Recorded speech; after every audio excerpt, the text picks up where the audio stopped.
साहित्य लहर में आपका स्वागत है।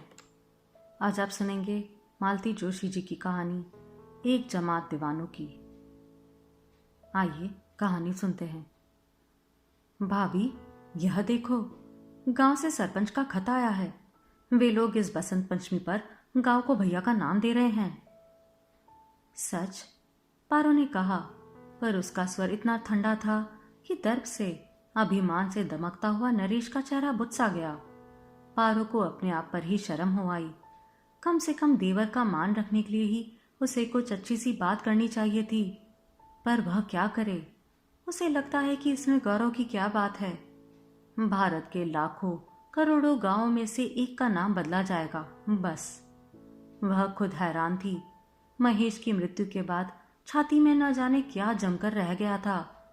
किसी बात का उस पर असर ही नहीं होता था। यूं महेश की मृत्यु को, उसके दुर्भाग्य को सबने उसके साथ झेलना चाहा था। अलीगढ़ से छोटा भाई आकर कह गया था, दीदी, तुम्हारी दोनों लड़कियों में से एक आज से मेरी हुई। इसकी ब्याह, शादी, पढ़ाई लिखाई, किसी बात की तुम्हें चिंता नहीं करनी होगी। पति के दोस्त प्रीतम सिंह ने कहा था, भाभी, बेकार के दिनों में हम लोगों ने मिलकर यह पोल्ट्री फार्म खोला था। वह तो नौकरी मिलते ही इसे छोड़कर चला गया था, पर मैं अभी भी इससे चिपटा हुआ हूं। इसका चौथाई हिस्सा आज से बबलू का हुआ। जेठ देवरों ने तो कस्बे का पुश्तैनी मकान ही उसके नाम कर दिया था। इसी तरह और भी सगे संबंधी उमड़ पड़े थे। सबने उसका दुख बांटना चाहा था, पर वह तो जैसे जड़ होकर रह गई थी।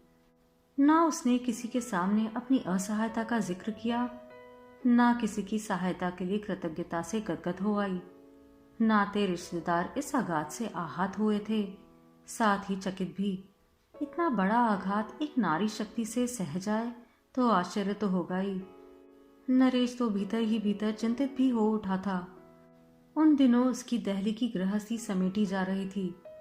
तिनका तिनका करके जो घरौंदा सजाया था, पारो के लिए एकदम पराया हो उठा था। ममता से संजोई हुई चीज को वह शून्यवत देखती जा रही थी। अब तो उन लोगों ने पूछना ही छोड़ दिया था। एक एक चिंदी तक वे पैक करते जा रहे थे। पता नहीं भाभी को कब किस चीज की याद हो आए। नरेश एक दिन उसके अनजाने ही डॉक्टर को ले आया था। डॉक्टर समझदार था। उसने यही कहा कि ये पिछले दिनों से बहुत ज्यादा सोचती रही है। इनकी अब सोचने विचारने की शक्ति ही बाकी नहीं रही है। डॉक्टरी भाषा में इसे कहते हैं एंजाइटी न्यूरोसिस। आप लोग कुछ दिनों तक इन्हें अपने हाल पर छोड़ दे तो अच्छा है। डॉक्टर शायद ठीक ही कह रहे थे। वह बहुत ज्यादा सोचती रही। एक दो नहीं, पूरे 5 साल तक वह सोचती रही, चिंता में घुलती रही है। अच्छी भली बैंक की नौकरी छोड़कर महेश एकाएक फौज में भर्ती हो गया था। घर बाहर सभी ने विरोध किया था, पर उसने किसी की नहीं सुनी थी। तब हताश होकर सास बहू एक दूसरे पर कुटती रह गई थी। सास का आरोप था कि बहू पति को बांध कर ना रख सकी। बहू ने सास को कोसा था कि बेटे पर नियंत्रण ना रख सकी। इसी चकचक के बीच महेश तो अपने मन की कर चुका था। तब से यह सोचना ही जैसे उसकी किस्मत बन गया था। जब तक पति के साथ रही, यही सोच बनी रही, पता नहीं कब लड़ाई शुरू हो जाए और उन्हें फ्रंट पर जाना पड़े। लड़ाई शुरू हो जाने के बाद गुजरे हुए दिन को गनीमत समझकर धड़कते दिल से वह आने वाले दिन की प्रतीक्षा करती। महेश के फ्रंट पर चले जाने के बाद तो 24 घंटे यही आशंका बनी रहती कि पता नहीं कब क्या सुनने को मिले। जिस दिन उसे घायल अवस्था में दिल्ली अस्पताल लाया गया, तब से मानो एक एक क्षण उसने युग की तरह जिया है। महेश गया और उसके साथ जैसे सारा सोचना समाप्त हो गया। एक आदमी आखिर कितना सोच सकता है? और जिस आदमी को लेकर इतना सोच, इतनी व्याकुलता थी, वह खुद एकदम निश्चिंत था। सिर्फ लड़ाई के दिनों में उसे बेचैन होते देखा था, और उसका कारण भी कितना अजीब था। लड़ाई छिड़ गई थी और महेश तब पिंजरे में बंद शेर की तरह बराबर अधीर हो उठता था कि उसे कॉल क्यों नहीं आ रहा। पारो उसकी बेचैनी को हैरानी से देखती रहती। एक छोटा सा घर, पति और हंसते खेलते बच्चे, उसके सुख की यही परिभाषा थी। जीवन के 8 वर्ष जिसके साथ बिता दिए थे, वह पति नामक व्यक्ति उन दिनों एकाएक अपरिचित सा लग उठा था। जलती हुई आग में कूदने की उस बकेली को वह समझ नहीं पाती थी। एक रात एक भयानक सपना देखकर वह जग पड़ी थी। सपना क्या था? दिन भर उसके मन में तांडव करने वाले विचार का प्रतिरूप ही था। पर वह पसीना पसीना हो उठी। अशुभ की आशंका से उसका मन कांप कांप उठा था। वह सीधे उठकर ठाकुर जी की मूर्ति के सामने बैठी रही, प्रार्थना का अंबार लगा दिया। बड़ी देर तक प्रार्थना के बाद उठी तो देखा महेश पीछे खड़ा शरारत से मुस्कुरा रहा है। भगवान को रात में भी चैन नहीं लेने दोगी क्या? क्या मांग रही थी इतनी एकाग्रता से? मुझे और क्या मांगना है, तुम्हें ही मांग रही थी, पारो ने भर्राए गले से कहा। बाप रे, मुझे पाना क्या अभी बाकी है? शादी के कितने साल हो गए हैं, याद तो करो। उसके मजाक पर भी वह हंस ना सकी। खिंचकर बोली, तुम समझते क्यों नहीं? मैं ठाकुर जी को मना रही हूं कि सारी लड़ाई ऐसे ही बीत जाए और तुम्हें फ्रंट पर ना जाना पड़े। छी, सिपाही की बीवी होकर ऐसा सोचती हो? महेश ने हिकारत से भरकर कहा।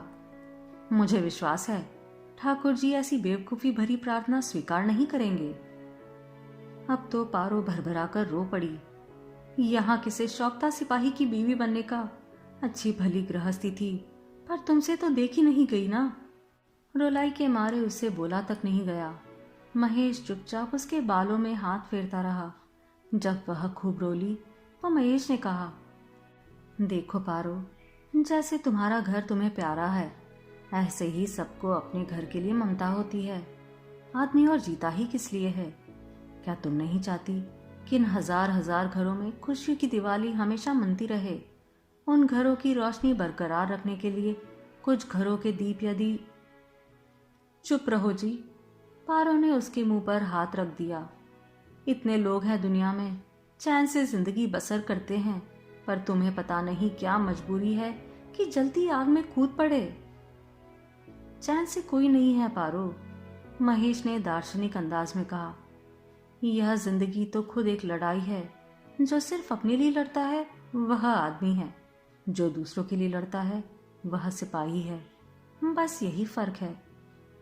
पारो कुछ नहीं बोली। उस आदमी को समझ पाना कठिन था, समझाना तो और भी कठिन था। और फिर मौका ही कहाँ मिला। तीसरे दिन ही तो बुलावा आ गया। ठाकुर जी ने सचमुच उसकी प्रार्थना को अस्वीकार कर दिया था। उसके बाद वह लौटा तो मरणासन अवस्था में ही। अस्पताल में सफेद पट्टियों में बंधा उसका शरीर देखकर पारो का बांध टूटने लगा था। पर महेश की मस्ती, उसकी बेफिक्री में कोई फर्क नहीं आया था। मृत्यु की असह्य पीड़ा भी उसे विचलित नहीं कर पाई थी। घर परिवार की चिंता उसकी शांति नहीं छीन सकी थी।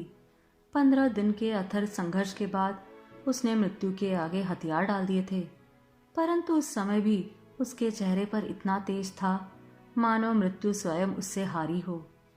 और यह सारा दृश्य किसी अद्भुत नाटक की तरह पारो के मन को बांध गया था। भाभी, ये आए हैं। नरेश की आवाज ने उसे चौंका दिया। नरेश की ही उम्र का एक लड़का उसे नमस्ते कर रहा था। सुना है आप लोग जा रहे हैं, इसलिए चला आया। मेरे योग्य कोई काम सेवा हो तो बतलाइएगा, मुझे बहुत खुशी होगी। उसकी भावुकता को नजरअंदाज करते हुए पारो ने औपचारिकता सा उत्तर दिया। ये लोग देख ही रहे हैं, वैसे आप आए हैं इसके लिए सचमुच आभारी हूं। भाभी की उदासीनता से घबराकर नरेश ने पूछा, इन्हें पहचाना नहीं भाभी? नहीं तो, कुछ याद नहीं आ रहा। यही तो है, इन्होंने ही भैया को खून दिया था। अरे हाँ, सच तो। पारो को याद आया, अस्पताल में डॉक्टर ने परिचय करवाया था। डॉक्टर ने यह भी बताया था कि महेश का ब्लड ग्रुप एकदम अनमना है। खून जुटाना बड़ा मुश्किल हो रहा था। 2 बार इसी युवक का खून लेना पड़ा था। उस युवक ने कहा, डॉक्टर, मेरे रक्त की आखिरी बूंद भी लेनी पड़े तो संकोच मत कीजिए, पर इन्हें अवश्य बचा लीजिए। डॉक्टर ने बड़े अभिमान से यह बात बतलाई थी, पर तब इन बातों का ध्यान कहाँ था। तब तो यही लगता था कि खून मिलना चाहिए, चाहे कहाँ से भी मिले, कैसे भी मिले। बोतल से रिसती एक एक बूंद उस समय अमृत जान पड़ती थी। ओह, तो आपने खून दिया था। पारो ने कृतज्ञता व्यक्त करनी चाहिए, पर उसका स्वर सपाट ही रहा। लड़का लेकिन अपने में ही खोया हुआ था। बोला, वह खून कहाँ था? वह तो शायद पानी था। खून होता तो क्या महेश को बचा ना पाता? उस आवाज में ऐसी व्यथा थी कि पारो का मन भीतर तक भीग उठा। कौन है यह लड़का? उसने सोचा। नाम, धाम, धर्म, जाति कुछ भी तो पता नहीं। आज के बाद फिर कभी भेंट होने की भी संभावना नहीं। फिर क्यों वह उसके दुख से भीग उठा है? क्यों एक अपरिचित व्यक्ति के लिए खून की आखिरी बूंद तक देने के लिए तैयार हो गया था? क्यों अपने खून को धिक्कार रहा है कि उससे एक घायल सिपाही की जान नहीं बचाई जा सकी? उस क्षण वह युवक पराया नहीं रह गया। उसे लगा यह अपने महेश की जाति का है, उस जाति का जिसके लोग दूसरों के सुख दुख को अपने ऊपर ओढ़ लेते हैं। जो क्षण औरों के लिए खर्च होते हैं वही उनके लिए सार्थक हो जाता है। एकाएक वह उसे खूब अपना लग उठा। छोटे भाई या देवर की तरह उसका उदास चेहरा देखकर उसे ममता हो आई। उसकी पीठ पर हाथ फेरते हुए उसने कहा, ऐसे जी छोटा नहीं करते भैया। तुमने तो अपनी तरफ से कुछ भी नहीं रखा। भगवान को शायद यही मंजूर होगा। नरेश ने आश्चर्य से सिर उठाकर देखा। भाभी के पथराए चेहरे पर तनाव धीरे धीरे कम होता जा रहा है। आप सुन रहे थे मालती जोशी जी की कहानी एक जमात दीवानों की।